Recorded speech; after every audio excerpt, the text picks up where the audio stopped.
First Contact and Ultimatum. The day Earth's skies darkened was etched into humanity's collective memory forever. It wasn't a natural phenomenon. No eclipse or storm could have cast such an ominous shadow across the entire planet. As billions of eyes turned skyward, the source of the darkness became apparent. A massive alien vessel, easily the size of a small moon, had taken up position in low Earth orbit. Global communication networks exploded with activity. Social media platforms crashed under the weight of panicked posts and live streams. News anchors struggled to maintain composure as they reported on humanity's first confirmed contact with extraterrestrial life. In the United Nations headquarters in New York, an emergency session was hastily convened. World leaders, connected via secure video links, watched with a mix of awe and trepidation as a holographic projection materialized in the center of the General Assembly Hall. The alien that appeared was tall and imposing, with iridescent scales covering its body and multiple eyes that seemed to take in everything at once. People of Earth, the alien's voice boomed, translated in real time by advanced AI systems. I am High Commander Zaxlorth of the Galactic Hegemony. Your planet now falls under our dominion. We demand immediate tribute and subservience. Resist and face annihilation. A deathly silence fell over the assembly. The UN Secretary-General, a statuesque woman named Amara Okafor, stepped forward. Her voice, though soft, carried the weight of humanity's resolve. High Commander, she began, we are a peaceful species, but we are not subservient. Earth belongs to its people. We will not yield to threats or demands. Zaxlorth's multiple eyes narrowed. You misunderstand. Primitives. This is not a negotiation. You have 48 Earth hours to comply, or we will demonstrate our power. Choose wisely. The hologram flickered out of existence, leaving the world leaders in stunned silence. As news of the ultimatum spread, reactions varied across the globe. Some called for immediate capitulation, fearing the alien's superior technology. Others advocated for a show of strength, arguing that giving in would only lead to further exploitation. In secret military installations around the world, generals and admirals pored over what little data they had on the alien vessel, searching for any weakness. Dr. Ilara Chen, the brilliant quantum physicist at CERN, found herself suddenly thrust into the spotlight. Her groundbreaking work on manipulating subatomic particles had caught the attention of several governments. If their technology operates on principles we understand, she explained to a room full of military and scientific leaders, we might have a chance, but we need more data. Meanwhile, in a small town in Kansas, former Air Force pilot Jake Martinez watched the news with a grim expression. He had always believed humanity wasn't alone in the universe, but he never imagined first contact would come in the form of an invasion. As he listened to debates rage on TV, a fire ignited in his chest. He wouldn't stand idly by while his planet was threatened. As the deadline approached, tensions reached a fever pitch. Military forces around the world were placed on high alert. Civilian shelters, hastily prepared in the scant time available, filled to capacity. In orbit, international space stations and satellites trained every available sensor on the alien mothership, gathering what data they could. With just hours to spare, Amara Okafor once again stood before the United Nations. Her face, broadcast to screens worldwide, showed no fear, only determination. People of Earth, she began, throughout our history, we have faced countless challenges. We have weathered wars, plagues, and natural disasters. Each time, we have emerged stronger. Today, we face the greatest challenge in human history. She paused, her gaze seeming to meet the eyes of every person watching. We will not bow. We will not surrender our home. To the galactic hegemony, we say this: if you seek tribute, you will find only resistance. If you demand subservience, you will meet defiance.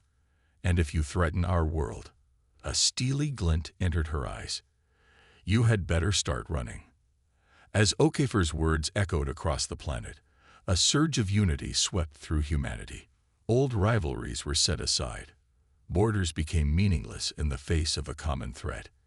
In labs, factories, and military bases around the world, humans worked tirelessly, pushing the boundaries of their technology and their courage.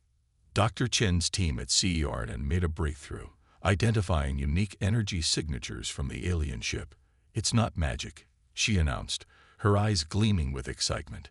"It's science we don't yet understand. But we can learn. We can adapt." Jake Martinez found himself recalled to active duty, his experience as a test pilot suddenly invaluable. As he climbed into the cockpit of a hastily modified fighter jet, he felt a mix of fear and exhilaration. They were outgunned and outmatched, but he'd be damned if he didn't give the aliens one hell of a fight. As the 48-hour deadline expired, Earth held its breath. In orbit, the alien mothership began to move.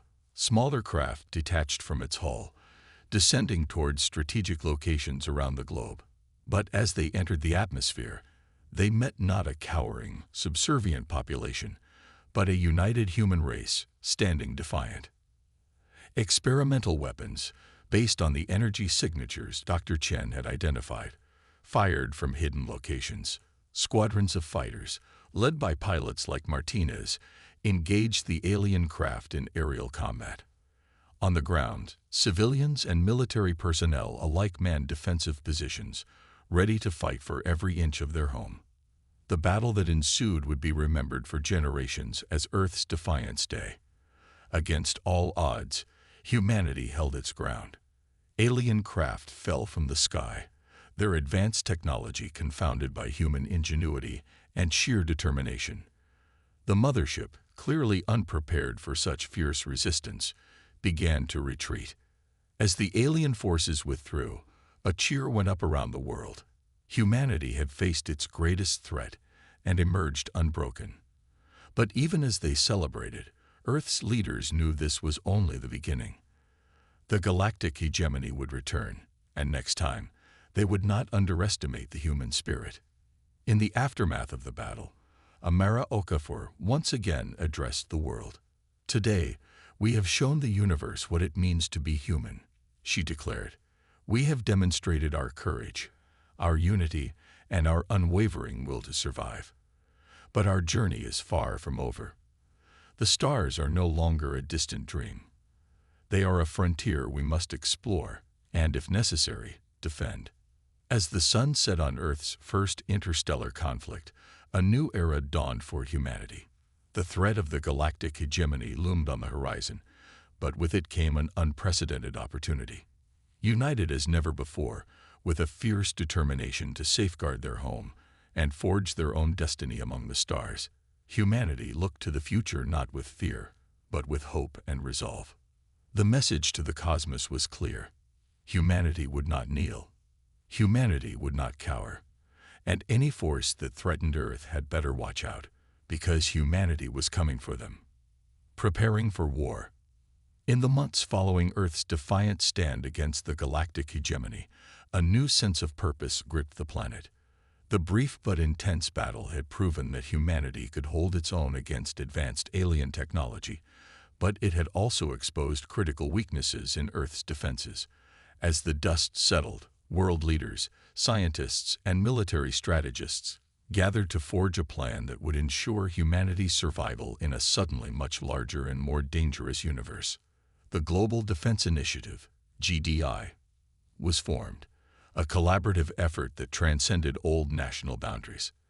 Dr. Ilara Chen found herself at the helm of the scientific division, tasked with reverse engineering the alien technology left behind after the battle. Her team worked tirelessly, often pushing themselves to the brink of exhaustion. "Every breakthrough we make," Dr. Chen reminded her colleagues during a late-night lab session, "could mean the difference between survival and extinction." Her words were punctuated by the hum of experimental reactors and the glow of holographic displays, showing molecular structures unlike anything seen on Earth before. Meanwhile, Jake Martinez had been promoted to colonel and was now overseeing the training of Earth's first space combat pilots. The hangar where he stood housed sleek new fighters, their designs a hybrid of human ingenuity and adapted alien tech. "We're not just learning to fly these birds," he told a group of eager recruits. "We're learning to dance among the stars. And when the hegemony returns, we'll show them a dance they'll never forget." Across the globe, similar transformations were taking place. Shipyards that once produced ocean-going vessels now constructed the first of Earth's space frigates. Satellite networks were upgraded with alien-derived sensors, creating an early warning system that extended beyond the solar system. Even civilian sectors were mobilized, with breakthroughs in food production and resource management helping to support the massive industrial effort. Amara Okafor, now serving as the head of the GDI's diplomatic corps, worked tirelessly to maintain Earth's newfound unity. "Our strength lies not just in our technology," she reminded world leaders during a crucial summit, "but in our diversity, our adaptability, and our unwavering spirit. We must ensure that in preparing for war, we do not lose the very things that make us human." Her words resonated, leading to the establishment of the Archives of Humanity project.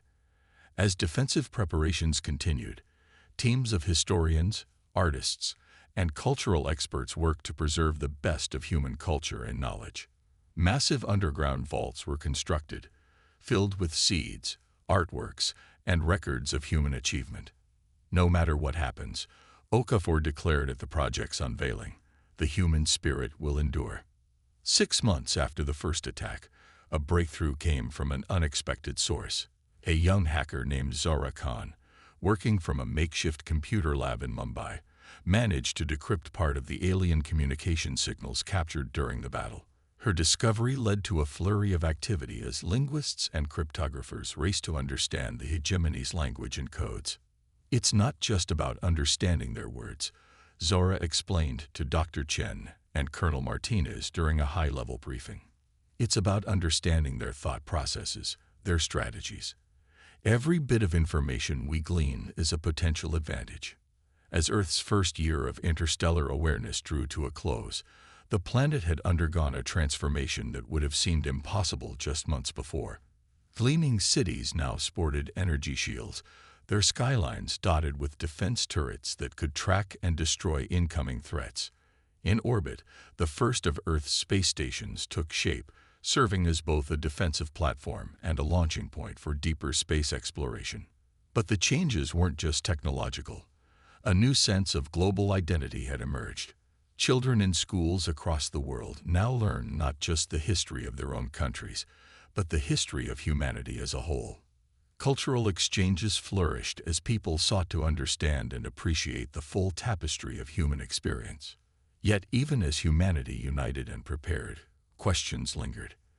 The galactic hegemony had been silent since their retreat, but few believed they had given up. "They underestimated us once," Jake mused during a strategy session.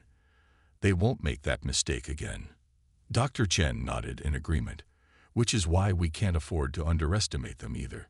We've made incredible progress, but we're still playing catch-up. We need to be prepared for anything."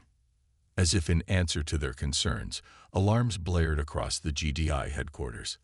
Zara's decryption algorithms had picked up a faint signal at the edge of the solar system. The message was brief, but chilling. "Resistance noted. Consequences imminent." The room erupted into controlled chaos as officers and scientists sprang into action. Amara Okafor's voice cut through the noise, calm but urgent. "This is the moment we've been preparing for. Alert all commands. It's time to show the galaxy what humanity is truly capable of." As the warning spread across the planet, a mix of fear and determination gripped the population. In homes, factories, and military bases, humans steeled themselves for the coming storm. Parents hugged their children a little tighter, soldiers checked their equipment one last time, and scientists worked feverishly to squeeze out one more breakthrough before the hegemony arrived. In orbit, Colonel Martinez climbed into the cockpit of his advanced fighter, leading a squadron that would serve as Earth's first line of defense. "Remember your training," he told his pilots over the comm. "Remember what we're fighting for. Every one of you is carrying the hopes of humanity with you." Dr. Chen stood in the control room of Earth's largest particle accelerator, now modified to serve as both a weapon and a shield. "We're pushing the boundaries of physics here," she told her team. "But that's what humans do best. We push boundaries. We defy expectations. And today, we're going to defy an empire." As the hours ticked by, tense but purposeful activity continued across the globe. Early warning systems were fine-tuned, weapons were charged, and emergency protocols were reviewed one last time. In the GDI's Central Command, Amara Okafor stood before a massive holographic display of the solar system, watching for the first signs of the incoming threat. "We've come so far in such a short time," she mused aloud. "But our greatest test is yet to come. The hegemony thinks they're coming to punish us, to teach us our place in the galaxy." A fierce smile played across her lips. "Instead, we're going to teach them about humanity. We're going to show them why you should never, ever threaten Earth." As if on cue, dozens of contact points flared to life on the holographic display. The hegemony fleet had arrived, larger and more imposing than before. But this time, Earth was ready. As ships took up defensive positions and weapon systems came online across the planet, a single message was broadcast on all frequencies, aimed directly at the incoming alien armada. "Galactic hegemony, you demand our subservience. We offer you this instead. Leave now, or face the full might of a united Earth. You thought to find easy prey, but you have woken a sleeping giant. We will not bow. We will not break. And if you persist in this foolish invasion..." The transmission paused for effect, tension building across every ship and station. "Then may whatever gods you believe in have mercy on you, because humanity will not." With that declaration, the greatest battle in Earth's history began. Humanity, once confined to a single world, now stood ready to fight for its place among the stars. The outcome was uncertain, but one thing was clear: win or lose, the galaxy would never forget the day it learned to fear the indomitable human spirit. First battle. The void of space erupted into a dazzling display of light and energy as Earth's defenses engaged the incoming hegemony fleet. Colonel Jake Martinez led the vanguard, his squadron of hybrid fighters weaving through the chaos with a grace that belied their recent creation. "Omega Wing, on me," Jake's voice crackled over the comm. "We've got incoming bogies at 2 o'clock. Let's show them what Earth can do." The fighters banked hard, their advanced propulsion systems allowing maneuvers that would have been impossible just months ago. As they closed with the alien ships, Jake couldn't help but feel a surge of pride. Every vessel in his squadron represented countless hours of human ingenuity and determination. Back on Earth, Dr. Ilara Chen stood in the heart of the Global Defense Initiative's command center, her eyes darting between holographic displays of the battle. "Energy readings are off the charts," she reported, her fingers flying over control panels. "Their weapons are more powerful than we anticipated, but our shields are holding. For now." Amara Okafor, standing at the center of the command hub, nodded grimly. "Redirect power from non-essential systems. We need those shields at maximum strength." Her calm demeanor belied the gravity of the situation. Earth's fate hung in the balance, and she knew every decision could mean the difference between victory and annihilation. In orbit, the battle raged with increasing intensity. Hegemony battleships, each the size of a small city, unleashed salvos of energy weapons that lit up the sky. Earth's newly constructed orbital platforms returned fire, their adapted alien tech matching the invaders blow for blow. Jake's fighters shuddered as a near miss scorched its hull. "These bastards pack a punch," he muttered, executing a barrel roll to avoid another blast. "Zara, how are we looking on those decryption algorithms?" In her command pod back on Earth, Zora Khan's fingers danced across holographic keyboards. "Almost there, Colonel. Their encryption is adaptive, but so are we. Just keep them busy a little longer." As the space battle raged, the hegemony launched its ground assault. Dropships pierced Earth's atmosphere, heading for key strategic locations. But unlike their first invasion attempt, They were met with fierce resistance at every turn. In the skies over New York, Lieutenant Sarah Chen, no relation to Dr. Chen, led a squadron of next-gen helicopters against the alien dropships. The choppers, retrofitted with reverse-engineered alien tech, moved with impossible agility. "Target their propulsion systems," Sarah ordered. "Let's see how well they fly with clipped wings." On the ground, Major Dmitry Volkov commanded a mixed force of human and robotic units in the defense of Moscow. As alien troops materialized in the city streets, they were met with a hail of advanced weaponry. "For Earth," Dmitry roared, leading a charge that pushed the invaders back block by bloody block. Back in orbit, Jake's squadron had penetrated deep into the heart of the hegemony fleet. "We're approaching their command ship," he reported. My God, it's massive." The alien flagship dwarfed everything around it, its hull bristling with weapon emplacements. As Jake's fighters closed in, it began to turn, bringing its main gun to bear. "All units, evasive maneuvers," Jake shouted, but he knew it was too late. The massive energy beam lanced out, engulfing several of Earth's ships in blinding light. In the GDI command center, alarms blared. "We've lost contact with Sigma and Tau squadrons," a technician reported, her voice shaking. Amara's fists clenched, but her voice remained steady. "Casualties were inevitable. We honor their sacrifice by pressing on." Dr. Chen. Status on Project Nemesis. Ilara looked up from her console, a glimmer of hope in her eyes. "We're ready. But Amara, you should know, this is highly experimental.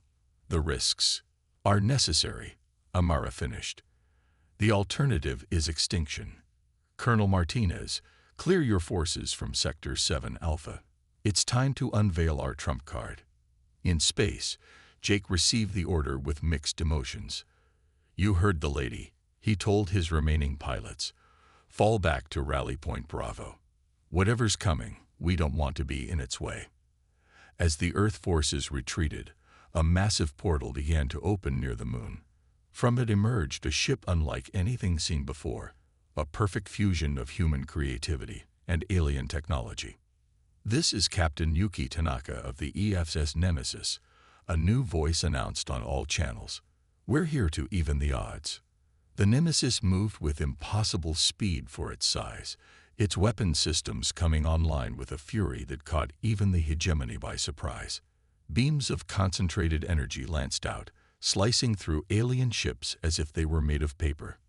In the hegemony command ship, High Commander Zax Lorth watched in disbelief as his fleet was decimated. "Impossible," he hissed. "These primitives, how could they have advanced so quickly?" The tide of battle shifted dramatically. With the Nemesis providing heavy support, Earth's forces pressed their advantage. Jake led a daring assault on the hegemony flagship, exploiting weaknesses that Zara's decryption had revealed. "This is for Earth," Jake growled as he unleashed a barrage of missiles directly into the alien ship's main reactor. The resulting explosion was visible from the planet's surface, a new star briefly flaring in the sky. As the hegemony forces fell into disarray, Amara's voice rang out across all frequencies. "Your commander is dead. Your fleet is in ruins. This is your one chance. Surrender now or follow your leaders into oblivion." For a tense moment, the battle hung in balance. Then, one by one, the remaining alien ships powered down their weapons. The invasion was over. Earth had won. In the aftermath, as the adrenaline of battle faded, the true scale of what humanity had accomplished began to sink in. They had not merely repelled an invasion. They had defeated one of the most powerful forces in the galaxy. Amara stood before the United Nations, her voice filled with pride and caution. "Today, we have proven that humanity is ready to take its place among the stars. But we must remember, with great power comes great responsibility. We fought to defend our home, not to become conquerors ourselves." As cheers erupted around the world, Jake looked out the viewport of his battered fighter, marveling at the blue marble of Earth. "We did it," he whispered. "We really did it. But even as humanity celebrated its greatest victory, new challenges loomed on the horizon. The galaxy had taken notice of the upstart species from the backwater planet called Earth.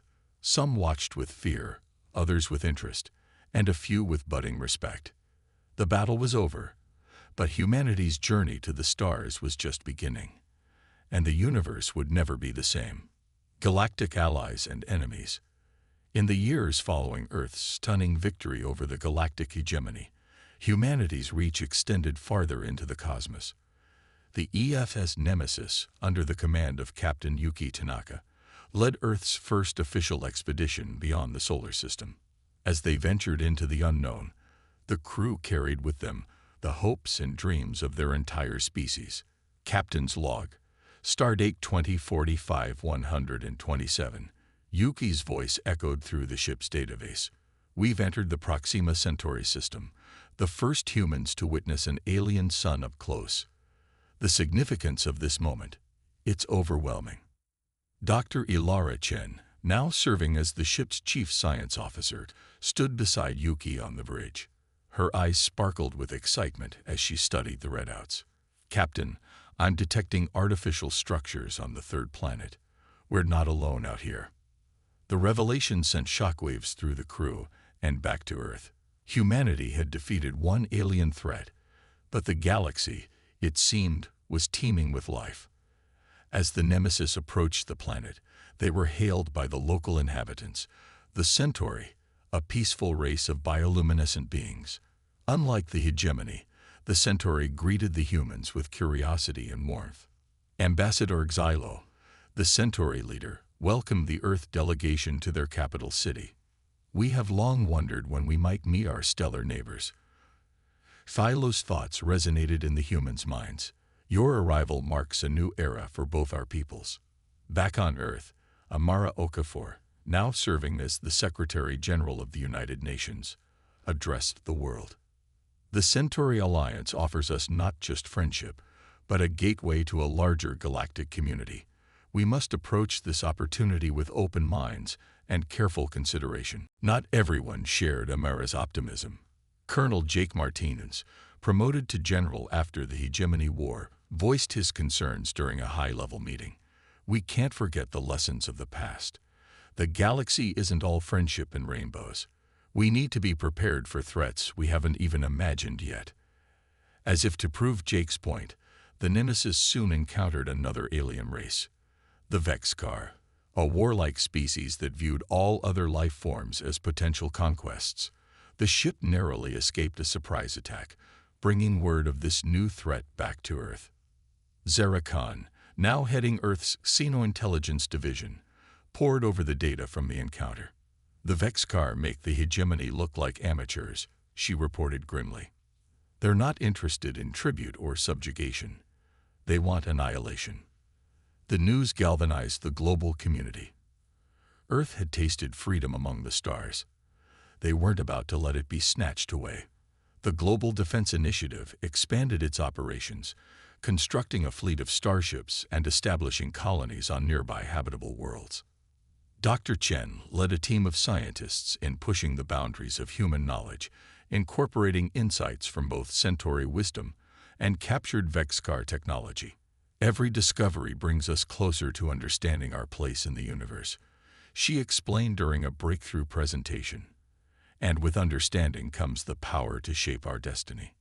As Earth's influence grew, they encountered more alien civilizations. Some, like the silicon-based lithoids, became valuable trading partners. Others, like the enigmatic Zro Collective, regarded humans with wary neutrality. Captain Tanaka found herself navigating not just the physical dangers of space, but the complex web of galactic politics. During a tense standoff with a Vexkar battle group near a lithoid mining colony, her diplomacy skills were put to the ultimate test. We are not the easy prey you might imagine, Yuki broadcast to the Vexkar commander. We've faced extinction before and emerged stronger. Challenge us at your peril. Her words, backed by the Nemesis's impressive firepower and a squadron of Earth's newest fighters, led to a Vexkar retreat. The lithoids, impressed by Earth's stand, signed a mutual defense pact soon after. On Earth, society continued to evolve. The influx of alien knowledge and technology led to advancements in medicine, energy production, and environmental restoration.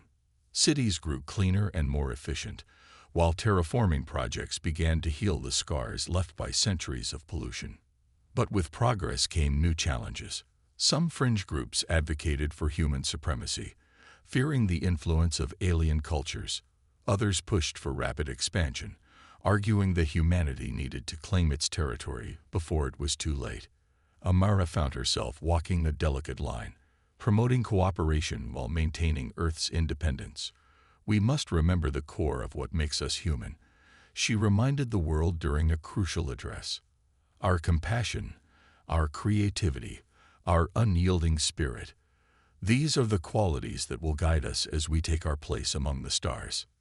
General Martinez, while still cautious, had come to see the value in alliances. He worked closely with Centauri military advisors, combining Earth's innovative tactics with their advanced technology. We're creating a defense network unlike anything the galaxy has seen, he explained to a group of new recruits. Not just for Earth, but for all peaceful worlds. As Earth's first decade as a spacefaring civilization drew to a close, humanity found itself at a crossroads. They had survived extinction, made allies, and faced new threats. But the greatest challenges and opportunities still lay ahead. The Zro Collective, after years of silence, suddenly requested a meeting with Earth's leaders. Their message was cryptic but urgent. The balance shifts. The Ancient Ones stir. Your kind has a role to play. As the Nemesis set course for the mysterious Zro homeworld, Captain Tanaka couldn't shake a feeling of apprehension. I've got a feeling, she confided to Dr. Chen, that whatever we discover there will change everything. Ilara nodded, her eyes fixed on the swirling colors of FTL travel outside the view screen. That's what we do, isn't it? We push boundaries. We change things. It's the human way. As Earth's emissaries journeyed towards their rendezvous with destiny, the rest of humanity watched and waited.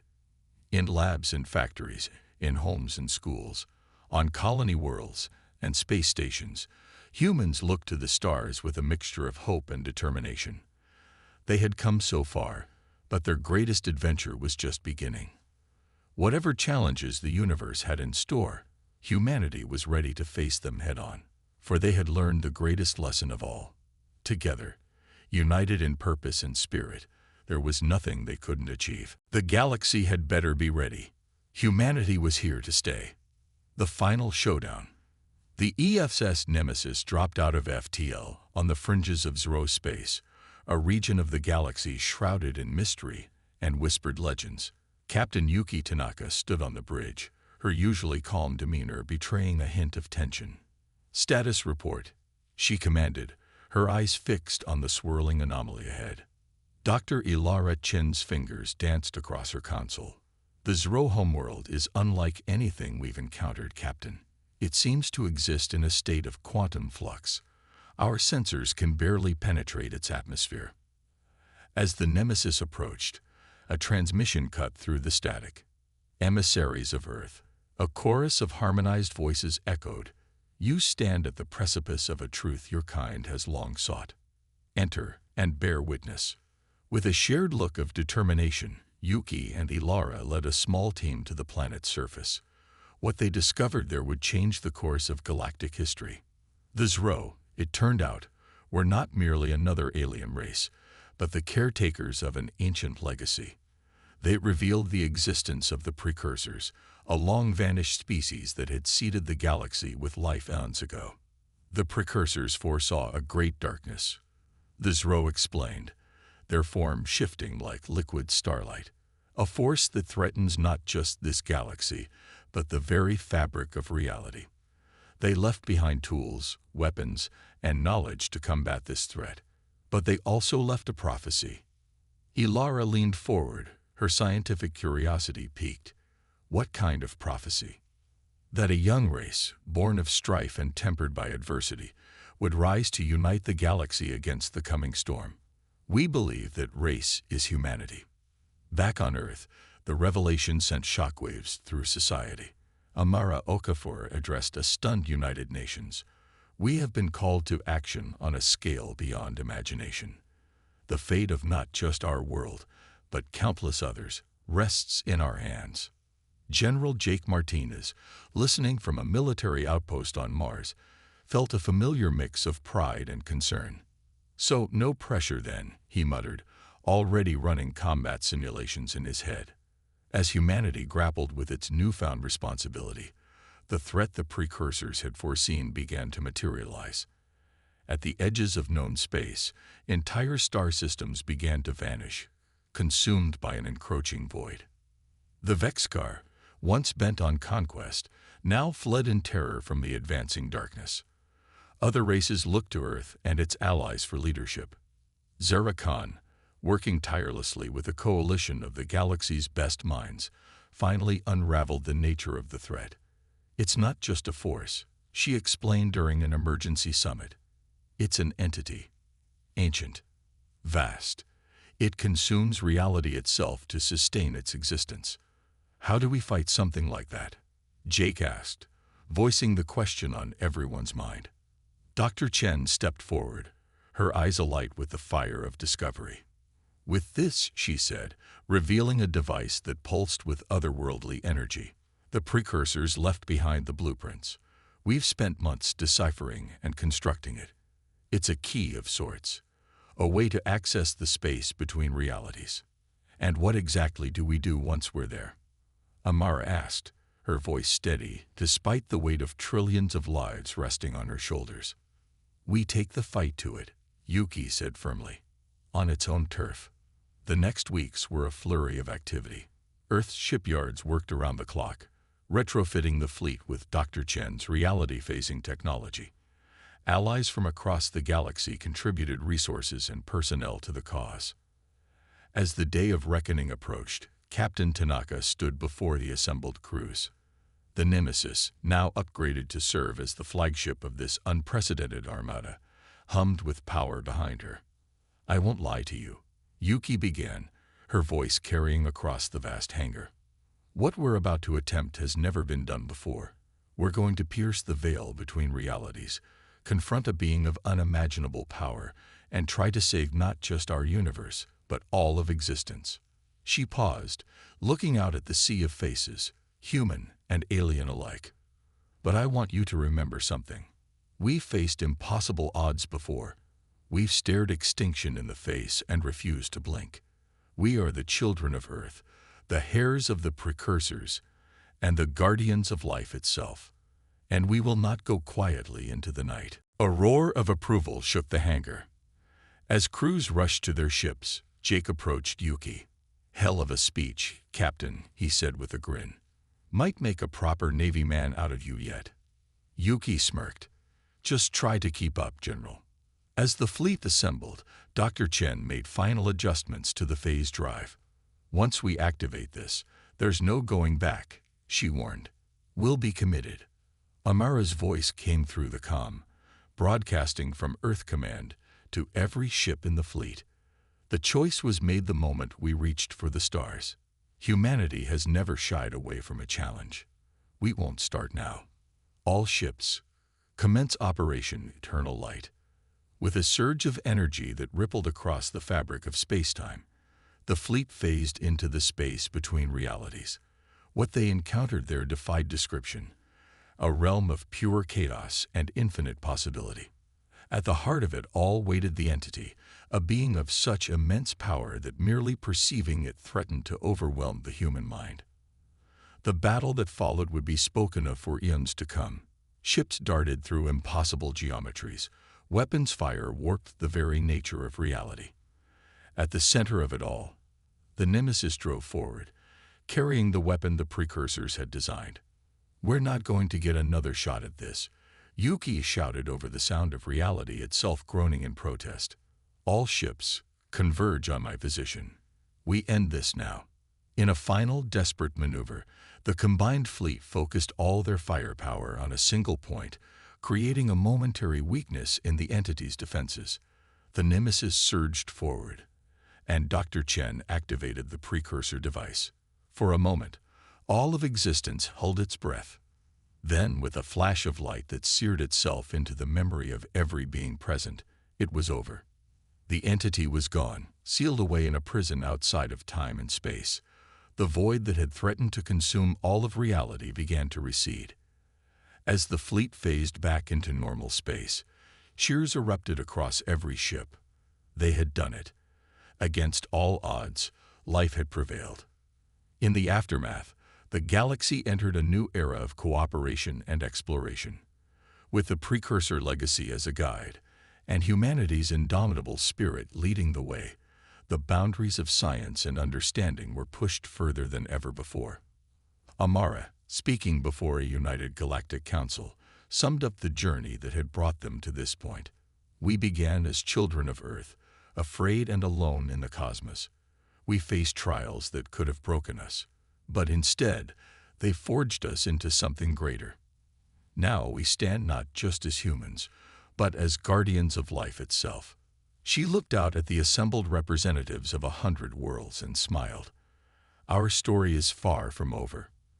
The universe is vast, and there are still mysteries to uncover, challenges to face.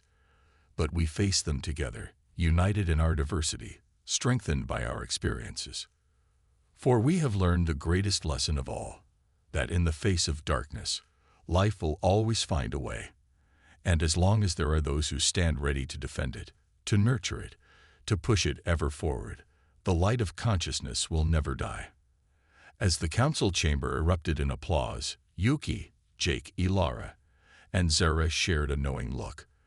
They had come so far from that first confrontation with the hegemony, but in many ways, their journey was just beginning. The stars beckoned, filled with promise and peril in equal measure. And humanity, tempered by adversity and driven by an unquenchable spirit of exploration, was ready to answer the call. For they were no longer just the children of Earth. They were the guardians of the galaxy, the torchbearers of consciousness, and the authors of their own destiny. And the universe would never be the same.